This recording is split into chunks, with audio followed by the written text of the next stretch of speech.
Good morning po sa wonderful people of God. Kamusta po ang isang buong linggo ninyo na dumaan? Pa-comment po ako sa comment box natin. Sinamahan po ba kayo ng Panginoon? Naranasan niyo po ba ang kanyang love, provision, pag-iingat at paggabay? Please type amen po kung ang sagot po ninyo ay yes. Salamat po sa mga sumagot. God bless you all. So, inaasahan ko po na nakasama nyo si Lord sa nagdaang mga araw at patuloy po natin siya makakasama kung tayo po ay mananatili sa kanyang tabi. Ano po? So, ibig po sabihin, tayo po yung magde-decide kung gusto po natin makasama si Lord or hindi. Amen po. So, bago po tayo magpatuloy, samahan niyo po ako sa isang panalangin. Tayo po ay mag-pray. Aming Amang Diyos na makapangyarihan sa lahat, Ikaw na aming Panginoon, Ikaw na nagkakaloob ng aming mga buhay, Ikaw na aming inaasahan sa buhay na ito. Maraming salamat, Panginoon, for giving us once again a time, Lord, para mag-aral ng iyong mga salita, para makinig ng iyong mga salita. Alam namin, Panginoon, na lahat po na nangyayari ay pinayagan mo para sa aming ikakabuti. Kaya naman, Lord, patuloy kaming lumalapit sa iyo sa gabing ito. Hinihiling namin sa iyo, Panginoon, be with us. Help us to understand your word, Panginoon, at patuloy, Lord, na maunawaan namin ang iyong mga salita, maisapamuhay namin, Panginoon, at patuloy po kaming ma-encourage na patuloy na lumapit sa inyo at maglingkod sa inyo, aming Ama. Patuloy mo kaming samahan, Panginoon. Let your Spirit be poured out in the midst of us upang patuloy, Panginoon, na maunawaan namin at maisabuhay ang mga salita mo na mahahayag sa umagang ito. Dahilan, Lord, para patuloy po kayo mapalapit sa puso mo. Maraming salamat, Lord. Pagpalain mo ang lahat ng mga anak mo na makakasama ko sa umagang ito at ikaw ang patuloy na maitaas, madakila at maluwalhati. Thank you, Father. In Jesus' mighty name, we pray. Amen. So, kung tayo po ay disciple ni Jesus, dapat po ay pinapahalagahan natin siya. Tama po ba? Dahil ang dahilan po kung bakit siya ay nagkatawan tao ay upang i-restore o ma-restore ang relasyon natin sa Panginoon na sinira ng kasalanan. Paano may babalik ang relasyon ng tao sa Diyos? So ito po sa pamamagitan ng pananampalataya. Ano po? To restore the relationship of man to God, kinakailangan pong ang tao ay magkaroon ng pananampalataya. At kung may pananampalataya ang isang tao, hindi na po siya kaaway ng Diyos. Dahil ang mga taong walang faith ay kaaway ng Diyos. Now, bakit naging kaaway ng Diyos ang mga taong walang pananampalataya? Dahil hindi po nila ginagawa ang kalooban ng Diyos. At dahil sinusuway nila ang kalooban ng Diyos, sila po ay nagiging kaaway ng Panginoon according to Scripture.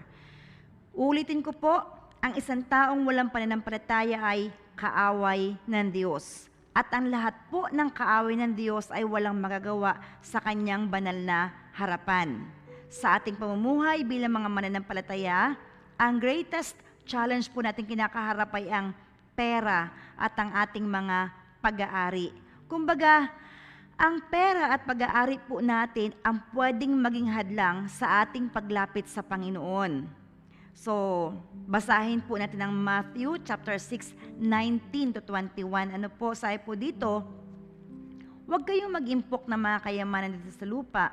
Dito'y may naninirang insekto at kalawang at may nakakapasok na magnanakaw. Verse 20, sa halip, mag-impo kayo ng kayamanan sa langit, dooy walang naninirang insekto at kalawang at walang nakakapasok na magnanakaw. Sabi ng Matthew 6:21, sapagkat kung saan naroroon ang inyong kayamanan, naroroon din ang inyong puso.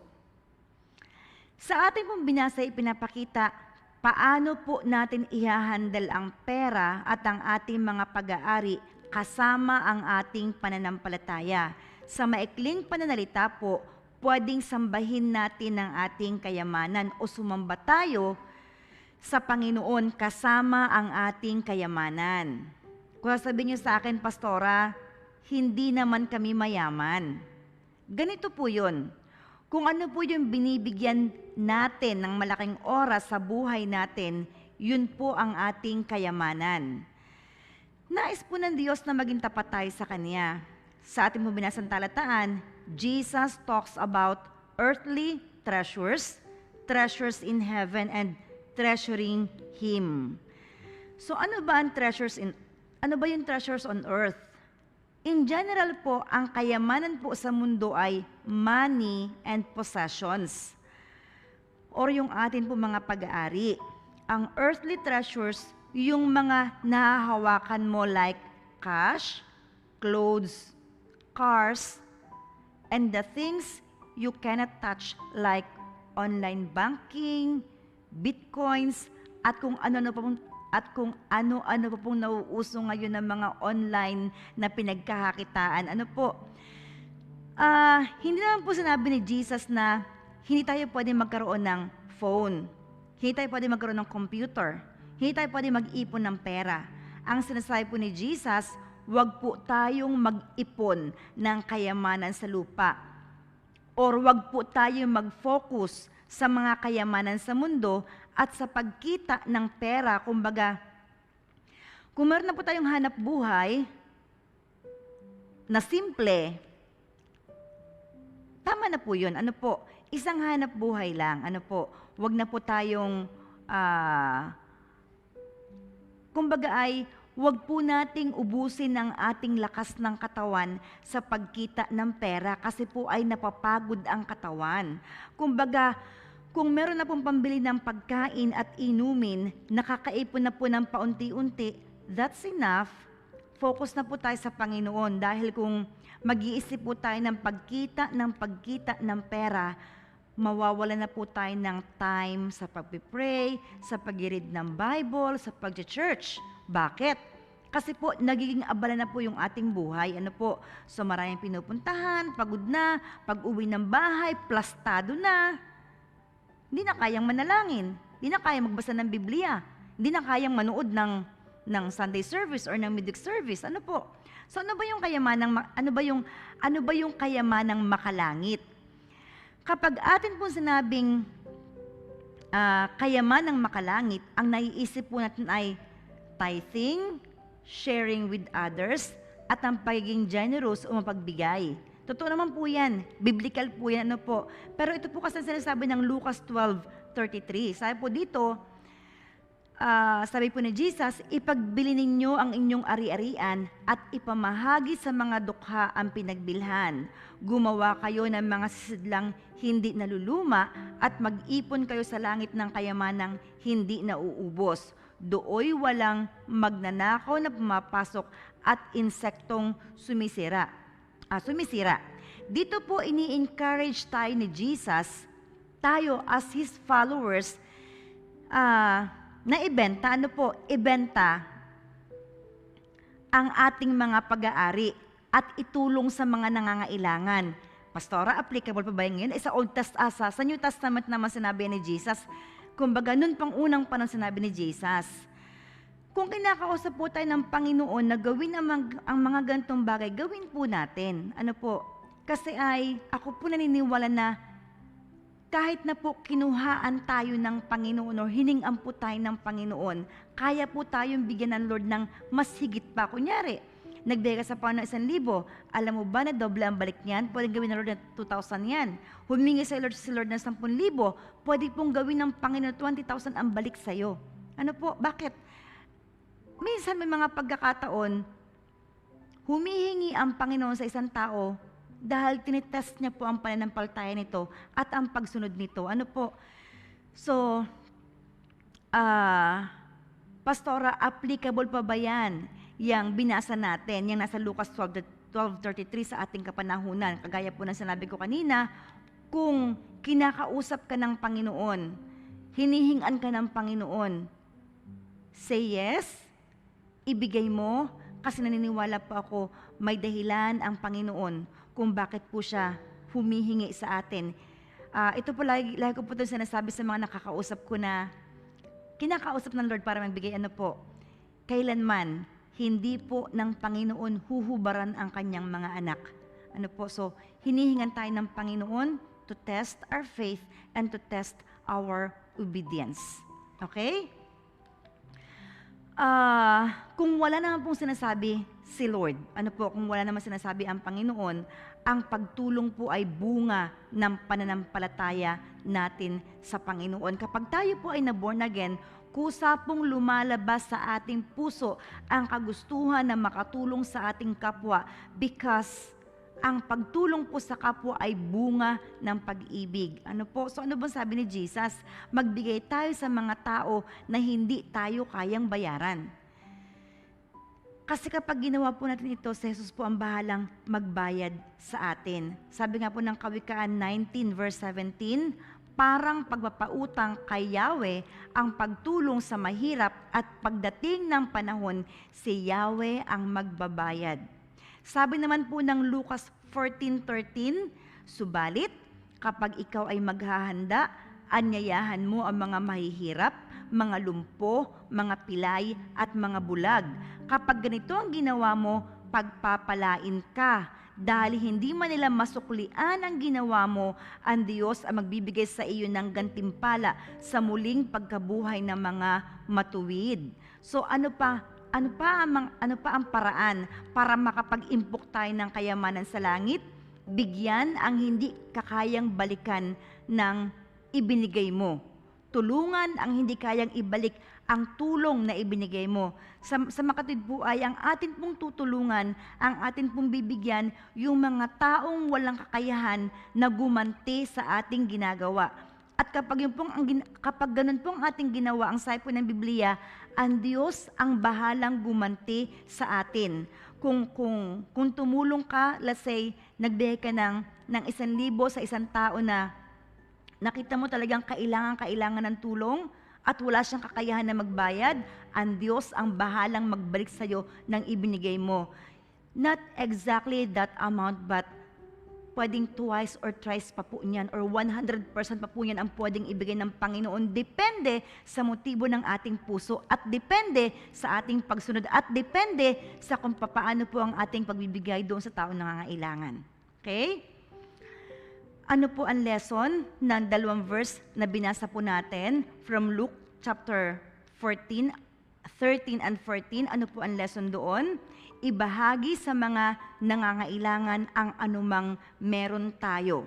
Bigyan po natin ng kaluwalhatian ng Diyos sa pamamagitan ng ating pagsunod.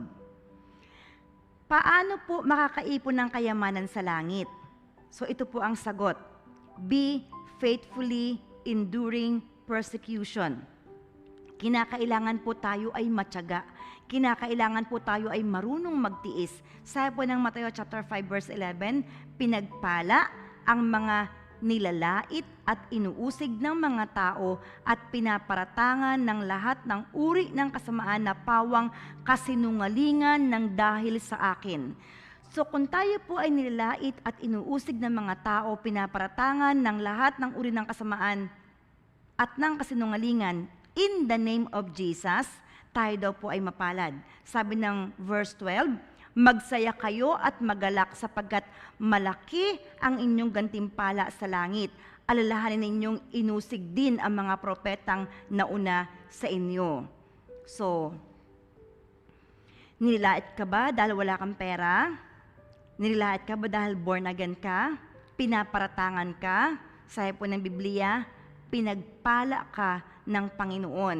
Nakikita at naririnig ng Diyos ang lahat. Pinagpapala ng Diyos ang mga taong matiisin. Pinagpapala po ng Diyos ang mga taong hindi reklamador.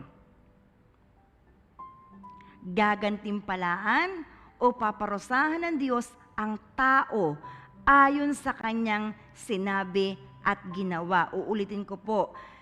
Gagantimpalaan po ng Panginoon o paparusahan ng Panginoon ang mga tao ayon sa kanilang sinabi or ayon sa kanilang ginawa. Kaya patuloy lang po tayong magtiyaga at magtiis. Hope in God. Bakit po? Dahil sabi po ng Matthew chapter 5 verse 12, sa lahat ng mga inuusig, inaapi, pinaparatangan ng kasinungalingan, meron po silang gantimpala sa langit. Ano po ang dapat nating maging paninindigan? Sabi po ng 2 Corinthians 4:16, kaya't hindi kami nasisiraan ng loob, kahit na humihina ang aming katawang lupa, patuloy naman pinlalakas ang aming espiritu araw-araw. Ano po ang dapat na maging paninindigan ng mga tao na nakakaranas ng mga pag-uusig, nakakaranas ng mga panlalait, nakakaranas ng mga pang-alipusta? Huwag pong masisiraan ng loob. Malaki ang tiisin mo, malaki ang problema mo. Ang sabi ng Biblia, huwag kang masisiraan ng loob. Maging mahina man po ang ating physical body, palakasin po natin ating spiritual body. Dahil, sabi ng 2 Corinthians 4:17, ang bahagya at panandaliang kapigatiang dinaranas namin ngayon ay magbubunga ng kagalakang walang hanggan at walang katulad. Ano pong sabi ng 2 Corinthians 4:17? Sa kapigatian dinaranas ng mga mananampalataya noon at ngayon, panandalian lang po ang kapigatian. So alam ko po na mahirap ang buhay. Alam ko po na marami po nalalamig ang mga pananampalataya sa kapanahonang ito. Pero ang sabi po ng Biblia, ang atin pong nararanasan ay panandalian lamang or konti lamang kumpara po sa kaluwalhatian na nihahanda ng Panginoon sa mga taong nagtitiis, sa mga taong nagtsatsaga, sa mga taong umaasa sa Panginoon. Ang kagalakan pong ibinibigay at niyahanda ng Panginoon sa mga tao nagtitiis ay walang katulad at walang hanggan. Ano po ang dapat nating gawin ngayon? Sabi po ng 2 Corinthians 4:18, kaya't ang paningin namin ay nakatuon sa mga bagay na di nakikita at hindi sa mga bagay na nakikita, sapagkat panandalian lamang ang mga bagay na nakikita, ngunit walang hanggan ang mga bagay na di nakikita. Ano pong dapat nating gawin? May problema, may tiisin, nararamdaman mo ang kakulangan sa buhay mo, nahihirapan ka, napapagod ka, parang hindi mo na kaya, parang gusto mo nang sumuko. Ano ang gagawin? Para manatiling mainit ang pananampalataya, para manatiling nakatayo sa pananampalataya, ituon ang paningin sa mga bagay na hindi nakikita, dahil panandalian lamang ang mga bagay na nakikita. Ano ba ang mga bagay na hindi nakikita? Ang langit na walang hanggan. Kung napapagod ka, kung nahihirapan ka, kung parang gusto mo na sumuko, isipin mo anong meron sa langit. Isipin mo kung anong sinasabi ng Biblia na meron sa langit. Ano po sabi ni Pablo? Hindi pa nakikita ng mata, ni narinig ng tenga ang mga bagay na ihahanda ng Panginoon sa lahat ng mga magtitiis, sa lahat ng mga sumasampalataya sa Kanya, sa lahat ng mga nangangarap na makasama ang Panginoon doon sa Kanyang langit na walang hanggan.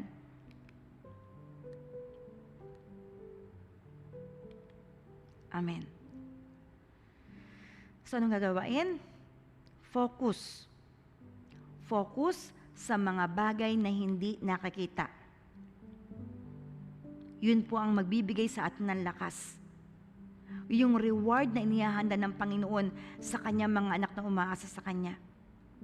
Dahil ang mga bagay na nakikita, panandalian po lamang. Ang mga bagay na hindi nakikita, ito po ay eternal, pang walang hanggan. Ang pera, panandalian laang. 'Di ba? Madaling gastusin. Bahay, sasakyan, nabubulok, pumapangit. Lupa, kapag lumindol, natabunan, lumubog sa water, wala na po. Wala pong permanent sa mundo. Kung hindi man tayo iwanan, tayo po ang aalis. Tayo po ang mawawala. Tama po ba? So ano pong dapat nating gawin? Ang payo po ng 2 Timothy chapter 4 verse 8, kaya naghihintay sa akin ang koronang gantimpala para sa mga namuhay ayon sa kalooban ng Diyos. Sa araw na iyon, ang Panginoon na siyang makatarungang hukom, ang siyang magpuputong sa akin ng korona, hindi lamang sa akin kundi sa lahat ng nananabik sa kanyang pagbabalik. Hallelujah! Ano po ang payo ng 2 Timothy chapter 4 verse 8? Mamuhay po tayo ayon sa kalooban ng Panginoon, according to the will of God. Kapag ginawa po natin ito, nag-iimpok po tayo ng kayamanan sa langit. Hindi lang po kayamanan ang ating iniimpok, ang ating dinidesire or pinaghahandaan ng Panginoon para sa atin, kundi meron din pong koronang gantimpala na inilalaan or inihahanda ang Panginoon sa lahat ng mga magtitiyaga na sumunod sa Panginoon. Paano ako makakapag-impok ng kayamanan sa langit? Love your enemy. Sabi po ng Mateo chapter 5 verse 43, narinig ninyong sinabi, ibigin mo ang iyong kapwa at kamuhian mo ang iyong kaaway. Sa Matthew 5:44, ngunit ito naman ang sinasabi ko, ibigin ninyo ang inyong mga kaaway at ipanalangin ninyo ang mga umuusig sa inyo. Verse 45, upang kayo'y maging tunay na mga anak ng inyong amang nasa langit, sapagkat pinasisikat niya ang araw sa mabubuti, gayon din sa masasama, at nagpapaulan siya sa mga matuwid at sa mga di matuwid. Kung ang mga nagmamahal sa inyo ang inyo lamang mamahalin, anong gantimpala ang inyong inaasahan? Hindi ba't ginagawa rin iyan ng mga maniningil ng buwis? At kung ang mga kapatid lamang ninyo ang inyong binabati, ano ang ginagawa ninyong higit kaysa iba? Hindi ba't ginagawa rin iyan ng mga hintil?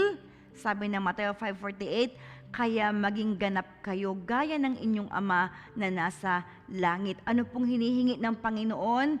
Gusto po niya na maging perpekto tayo na kagaya ng ating Amang nasa langit. Now, paano ba mamahalin ng kaaway? Number 1, put yourself in their shoes. Kunyari, ikaw yung nasa posto nila. Paano ka mag-react? Ano yung sasabihin mo? Ano yung iisipin mo? Paano ka magsasalita? Number 2, paano mamahalin ng kaaway? Seek to understand. Kahit hindi ka unawa, unawain po natin. Kasi yun po ang isang reason kung bakit nila pagtatakhan yung buhay natin. Bakit yun? Chinichismis ko na, wala sinasabi. Hindi man lang ako sinusugod. Bakit yun? Nakatatlong utang na ako, hindi man lang ako sinisingil. O, di ba? Bakit? Doon nila makikita ang difference natin sa ibang mga tao sa mundo. Doon po nila makikita na tayo mga anak ng Diyos. Doon po nila makikita na tayo ay mga tao na totoong sumasampalataya sa Panginoon Kristo at ating pong sinusunod ang salita ng Panginoon. Number 2, how are we going to love our enemies? Seek to understand. Number 3, forgive. Magpatawad po tayo. Kahit na hindi siya kapatapatawad, patawarin natin. Pastora, ang hirap magpatawad kahit na gaano kahirap. Ang sabi po ng Biblia, I can do all things through Christ who strengthens me. Kaya natin magagawa ang lahat ng bagay dahil pinapalakas tayo ng Panginoon. Kaya hindi po tayo makakapagpatawad. Huwag mo sabihin na hindi mo kaya magpatawad. Kaya mo yan, ayaw mo lang dahil binigyan tayo ng Panginoon ng kapangyarihan para magpatawad. Gustuhin mo. At kinakailangan gustuhin ko para makapagpatawad po tayo. Amen? Number 4, how are we going to love our enemies? Be kind to them. Diba? Natakal ko lang pag hindi last week, natakal ko po. Kapag tayo po ay nagmamahal sa ating kaaway, kapag tayo po ay nagiging mabait sa ating kaaway, di ba sabi ng Biblia, pakainin mo, painumin mo, ano pong nangyayari? Para po natin siyang pinubutungan ng baga sa kanyang ulo. So, may kaaway ka, may nagagalit sa'yo, kahit nagalit sa'yo, maging mabait ka pa rin sa kanya, lapitan mo pa rin, batiin mo pa rin, regaluhan mo, bigyan mo ng pang-ulam, bigyan mo ng alam mong kailangan niya. Kapag ginawa mo po yun, hahangaan ka ng mga tagalangit, hahangaan ka ng Diyos Ama, hahangaan ka ng Jesus at ng Banal na Espiritu. Sabihin nila, ay grabe, nagbabago na yung buhay mo. Nagiging katulad ka ni Jesus, na kahit sinampal hindi gumante, na kahit sinuntok hindi gumante, na kahit hinagupit ng 39 lashes, wala siyang sinabi kundi, ganun lang siya, hindi siya nagmura. At na nakapako na sa krus, ano pong sabi niya? Ama, patawarin mo sila sapagkat hindi nila alam ang kanilang ginagawa. Alam niyo ba, tuwing mababasa ko yung sabi ko, totoo po ba, Lord, na hindi nila alam yung kanilang ginagawa? Sinuntok mo yung tao, hindi mo alam ang ginagawa mo. Ang ibig po sabihin ni Jesus ay, hindi nila alam na si Jesus ay totoong anak ng Diyos.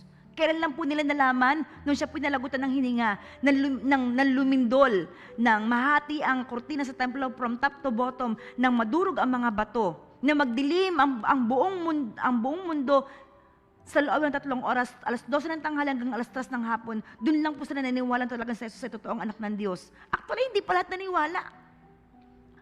Di ba nung umatay siya? Ano po sabi ng mga sundalo? Nagpunta po sila kay Caiaphas. Ano po sabi nila? Ang sabi ho ng taong yan, mabubuhay ho siya after 3 days.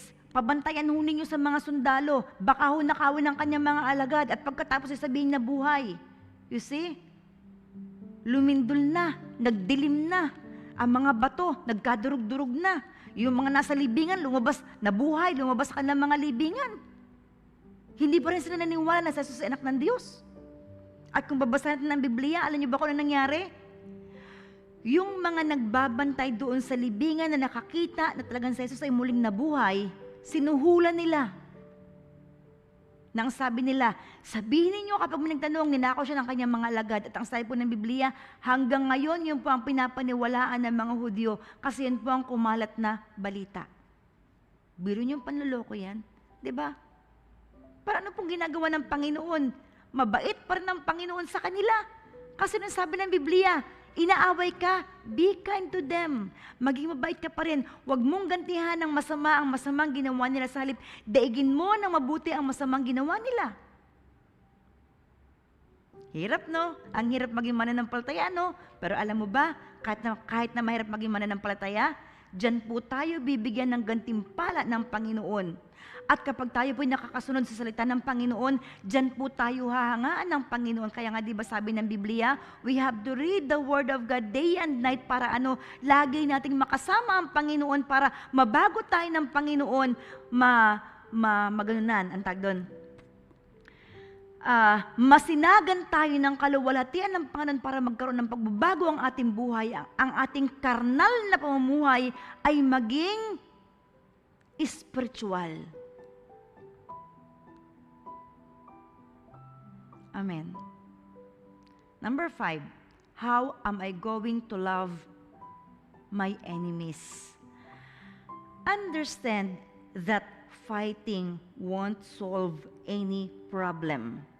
Kahit magsuntukan kayo, kahit magtadyakan kayo, kahit magsigawan kayo, hindi po niyan masosolve ang problema. Wala po akong nakitang mag-asawa na nagsuntukan at pagkatapos na-solve ang kanilang problema. Wala akong nakitang magkapatid na nagsaksakan at pagkatapos nila magsaksakan, sabi nila, solve lang problema natin. Mapura-patay sila pareho. Diba? Wala po. Hindi po natin masosolve ang problema kapag tayo po'y nag-aaway-away. So anong gagawin? Number 6, realize that love is the answer. Love conquers all. Kapag mayroong pag-ibig, walang sigawan, walang suntukan, walang pag-aaway-away, walang dayaan. Wala lahat, walang negative. Bakit? Kasi may pag-ibig. Ano po? At sabi po ni Jesus, kung iniibig natin siya, susundin natin, gagawin natin ang kanyang mga kautusan kahit na po gaano pa ito kahirap. Hindi natin pwede sabihin na ganito, Lord, hindi ko kayang gawin ang inutos mo sa akin. Hindi po pwede. Kasi po sabi ng Biblia, I can do all things through Christ. Magagawa ko ang lahat ng bagay dahil tutulungan ako ni Jesus. Magagawa ko ang lahat ng bagay dahil nasa buhay ko si Jesus. Magagawa ko ang lahat ng bagay dahil nasa akin ang kalakasan ng Panginoong Jesucristo. So we can do all things through Christ. Kaya huwag mo sabihin sa akin na, Pastor, hindi ko kayang mahalin ang kaaway ko. Pastor, hindi ko kaya maging mabait. Kaya mo yan, ayaw mo lang. Kasi po tayo mga mananampalataya, ito dapat tayo. Kahit ayaw natin, kailangan nating gustuhin kasi yun ang utos ng ating Panginoon. And when we obey, doon po magsisimula ang Panginoon na i-reward tayo, bigyan tayo ng gantimpala. Amen. Ano pong ating pinag-uusapan? Papaano makakapag-impok ng kayamanan sa langit? Pray in secret. Kapag tayo po'y mananalangin, hindi po dapat pakitang tao, hindi po dapat nakikita ng mga tao. Ano po sabi ng Mateo chapter 6 verse 5? Kapag nananalangin kayo, huwag kayong tumulad sa mga mapagkunwari. Mahilig silang manalangin nakatayo sa mga sinagoga at sa mga kanto upang makita ng mga tao. Tandaan nyo, tinanggap na nila ang kanilang gantimpala. Ngunit kapag mananalangin ka, pumasok ka sa iyong silid at isara mo ang pinto, saka ka manalangin sa iyong ama na hindi mo nakikita at ang iyong ama na nakakakita ng ginagawa mo ng lihim ang siyang magbibigay sa iyo ng gantimpala. So anong gagawin kapag tayo po ay nagpipray o magpipray? Kapag tayo po ay magpipray, huwag i-display, huwag ipamalita, at huwag po tayong magkunwari. Kinakailangan po kapag tayo po'y lumapit sa Panginoon at tayo po'y mananalangin, totoo ito sa ating puso, sa ating isip, totoo ang lahat ng ating sasabihin kasi ang ating Panginoon, hindi po natin siya pwedeng maloko. Why do we have to do that? Para mabigyan po tayo ng reward. Gawing lihim ang pananalangin. Pastora, paano yung mga nagpipray sa church at saka sa mga may sakit? Case-to-case basis po ang pananalangin. Ano po? Ang sinasabi po ng Mateo, chapter 6 ay personal prayer.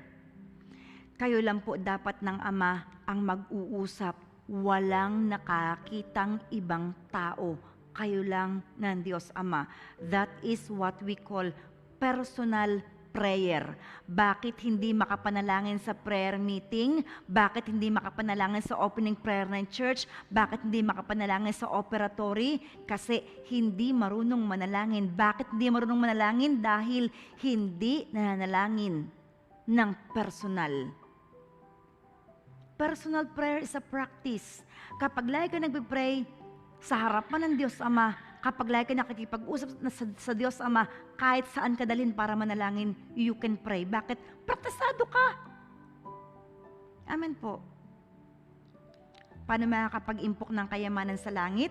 Serving the Lord and His people. We have to serve the Lord and the people of God. Sabi po ng Mateo 10:41, ang tumatanggap sa isang propeta, dahil sa ito'y propeta, ay tatanggap ng gantimpalang nauukol sa propeta. At ang tumatanggap sa isang taong matuwid, dahil sa ito'y matuwid, ay tatanggap ng gantimpalang nauukol sa taong matuwid. Tandaan ninyo, sino mang magbigay ng kahit isang basong malamig na tubig sa isa sa mga maliliit na ito, dahil siya'y alagad ko, siya'y tiyak na tatanggap ng gantimpala. So ito po yun. Ano man pong kabutihan ang gawin natin sa lingkod ng Panginoon, may reward po ito. Igalang siya, ipag-pray siya, regaluhan siya, ginagantimpalaan po ito ng Panginoon. Kahit po ang pagbibigay ng isang basong malamig na tubig, hindi po ito malilingid sa paningin ng ating Panginoon. Kapag ginawa po natin yan, nakakapag-impok po tayo ng kayamanan sa langit. Anong ating pinag-uusapan sa umagang ito? Papaano makakapag-impok ng kayamanan sa langit? Sabi po ng 1 Corinthians chapter 3 verse 8, ang nagtatanim at ang nagdidilig ay parehong manggagawa lamang at bawat isa'y tatanggap ng gantimpala ayon sa kanyang pagsisikap. Ang lahat po na nagsisikap, meron po silang reward. Hindi po ulyanin si Lord. Hindi po nakakalimot ang Panginoon sa lahat ng ating mga ginagawang kabutihan sa ating kapwa. Sabi po ng Hebreo chapter 6 verse 10, makatarungan ng Diyos, hindi niya malilimutan ang inyong ginawa at ng pagmamahal na inyong ipinakita at hanggang ngayon ipinapakita sa pamamagitan ng paglingkod ninyo sa mga hinirang ng Diyos.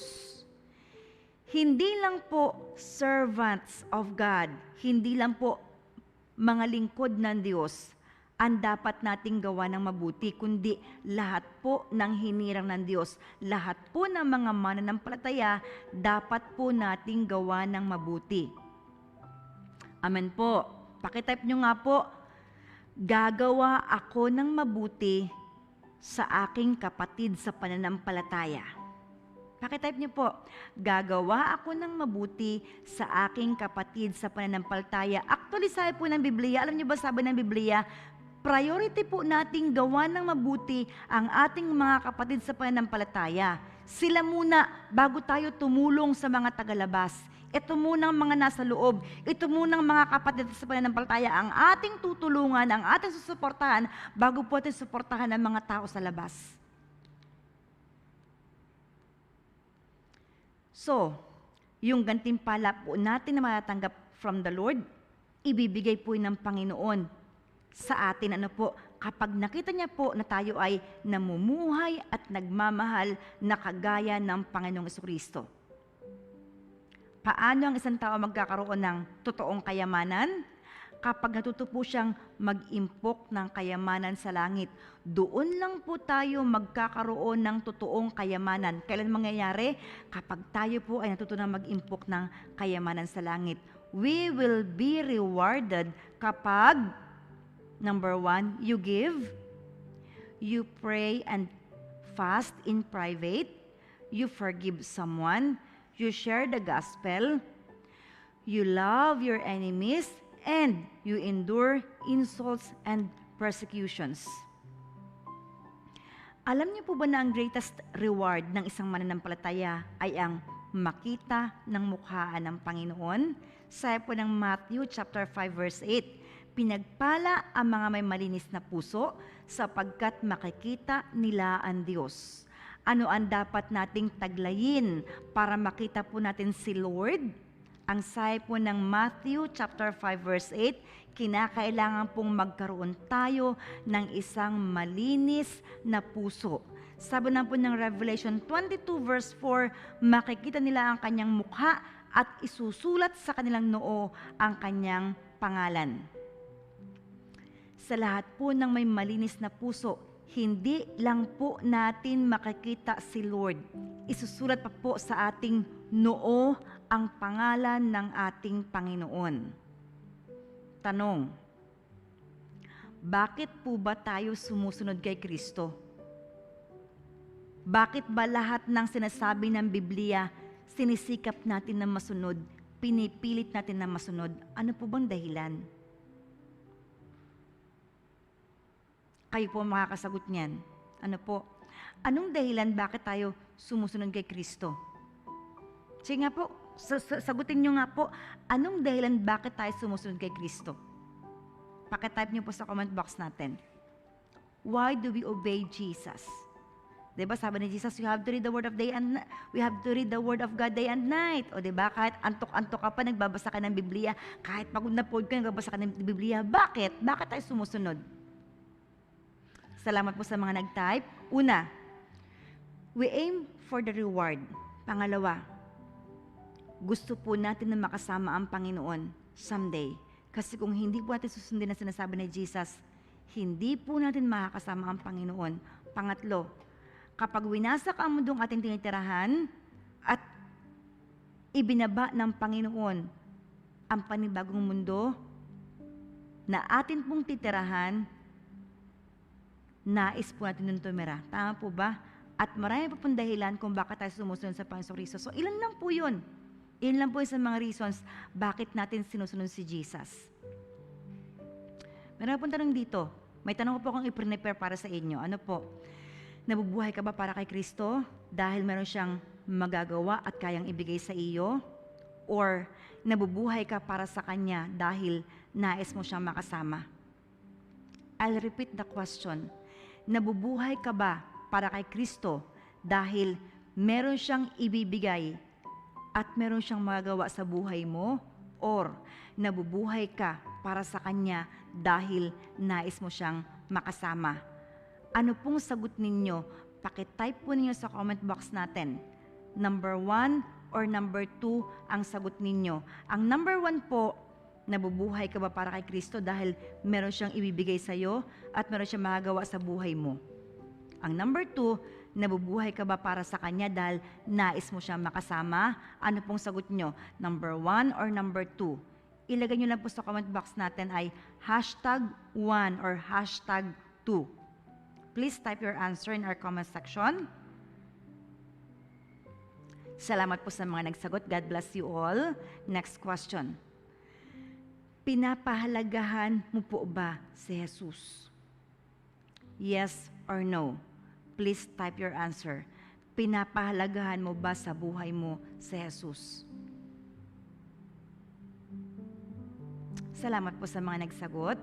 Sabi po ng Matthew 6:21, sapagkat kung saan naroroon ang iyong kayamanan, naroroon din ang iyong puso.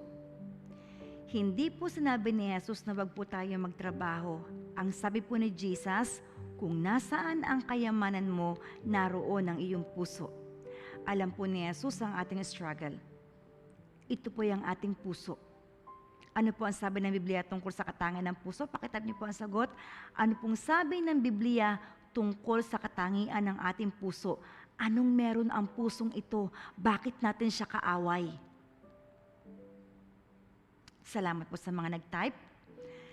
Ang sabi po ng Biblia, ang katangian po ng puso ay mandaraya.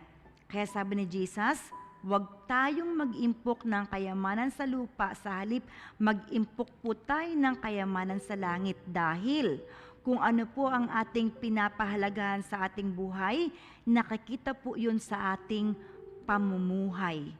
Siyempre, kapag mahal po natin ang mundo at ang lahat po ng naririto, tayo po ay mag-iimpok ng kayamanan sa mundo. Pero kung mas mahal natin si Jesus kesa sa mundo, ilalaan po natin ang ating buhay to live for His glory and the good of others. Paano po tayo makakapag-impok ng kayamanan sa langit? We have to give. We have to pray and fast in private. We have to forgive. We have to share the gospel. We have to love our enemies. We have to endure insults and persecution. So yan po ang mga paraan paano po tayo makakapag-impok ng mga kayamanan sa langit. Picturean nyo po, ilista nyo po, unti-unti, dahan-dahan, i-apply po natin sa ating mga buhay. Kasi andito ka na rin lang naman. You accept Jesus as your personal Savior. So wag kang makontento na ligtas ka. Wag kang makontento na nasa first heaven ka lang or nasa second heaven ka lang. Andito ka na eh. Aim for the rewards. Aim for the third heaven, wherein makakasama mo ang Panginoon, mahahawakan mo ang kanyang mukha, makakausap mo siya, maaakap mo siya, makakahakbang ka doon sa stones of fire, na kung saan kapag humakbang ka sa stones of fire, ang dulo noon ay ang throne room ng Father. Makakita mo ang mga anghel, makakita mo si David, makakita mo si Elias, si Eliseo, si Abraham, makakita mo ang great heroes of the Bible, makakausap mo sila. Mangarap po tayo. At trabahuhin po natin ang ating pangarap. Work out for that dreams. Ano po? So, salamat sa Panginoon at patuloy po tayong pagpalain ng ating Panginoon sa mga salita po niya na hayag sa umagang ito.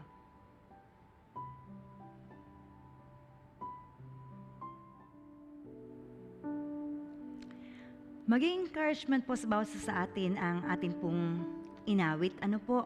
Na hindi po nakakita ng mata, ni narinig ng tenga ang mga bagay na nihahanda ng Panginoon sa lahat ng mga taong sumusunod sa Kanyang mga kautusan, sa lahat ng mga taong nagtitiis, sa lahat ng mga taong nagtsatsaga at sa lahat ng mga taong nagsisikap na maging ganap na katulad ng ating Amang nasa langit. Tayo po'y mag-pray. Aming Diyos na makapangyarihan sa lahat. Salamat Panginoon sa pagtuturo sa amin sa umagang ito na kinakailangan po namin mag-impok ng mga kayamanan sa langit. Sapagkat Lord, doon po ay walang naninirang tanga, walang nakakapasok na magnanakaw, at hindi po kinakalawang ang mga kagamitan. Hayaan mo lang Panginoon na sa umagang ito, patuloy po namin Lord na isa pamuhay ang mga salita mong nahayag. Tulungan mo kami Lord na mag-ayuno, manalangin in private. Tulungan mo kami, Panginoon, na mahalin ang aming mga kaaway, magtiis, magtiyaga, Panginoon. Tulungan mo kami, Lord, na sundin ang iyong mga salita. At hayaan mo lang, Lord, ng aming buhay, patuloy, Panginoon, na matagpuan mo na naghihintay sa iyo umaasa sa iyo, Panginoon. Patuloy mo kaming tulungan, Panginoon, na maging tapat sa inyo. Magawa namin, Lord, ang mga bagay na ipinapagawa mo sa amin sa bawat araw. Help us to be perfect, Lord, like our Father in heaven. Sapagkat naniniwala kami, Panginoon, from your word, nabasa namin, Panginoon, na yun po yung pangarap mo sa amin. Maging perfecto po kami na kagaya ninyo. Lord, we cannot do that alone, Panginoon. Kailangan namin ng tulong mo. Kailangan namin, Lord, ng gabay mo. Kaya naman, aming Ama, hayaan mo lang, Panginoon, sa bawat araw na binabasa namin ang mga salita mo, na nakikinig kami, Lord, ng mga katuruan mo, na lumalapit kami sa iyo, Panginoon. Patuloy mo kaming baguhin, O Diyos. Baguhin mo kami, Panginoon, from glory to glory. At hayaan mo lang, Lord, sa mga anak mo na kasama ko sa umagang ito, hinihiling ko sa iyo, Panginoon, na kaming lahat, O Diyos, ay magkaroon ng iisang kaisipan, iisang tibukin ng puso, Panginoon. Ang bigyan ka ng karangalan, ang bigyan ka ng kaluwalhatian, Panginoon. Patuloy mo kaming turuan na mapalapit sa puso mo. Tulungan mo kami, Lord, na sundin ang lahat ng mga sinasabi mo, Panginoon, sa umagang ito, upang makapag-impo kami ng kayamanan sa langit, upang matuto kami, Panginoon, umasa sa iyo, upang, Panginoon, patuloy mo kaming pangindapatin sa banal mong harapan, O Diyos. Thank you so much, Father. Pagpalain mo, Lord, ang buong isang linggong darating. Hayaan mo lang, Lord, matagpuan mo kaming umaasa sa iyo, tumatawag sa iyo, Panginoon, at nagbibigay ng kagalakan sa puso mo, nagbibigay ng kaluguran sa puso mo, Panginoon. Patuloy mo pagpalain, Panginoon, ang bawat isa sa amin, O Diyos, na nagsisikap na sumunod sa inyo, nagsisikap, Panginoon, na mapalapit sa puso mo. Thank you, Father. All these things we pray in Jesus' mighty name. Amen.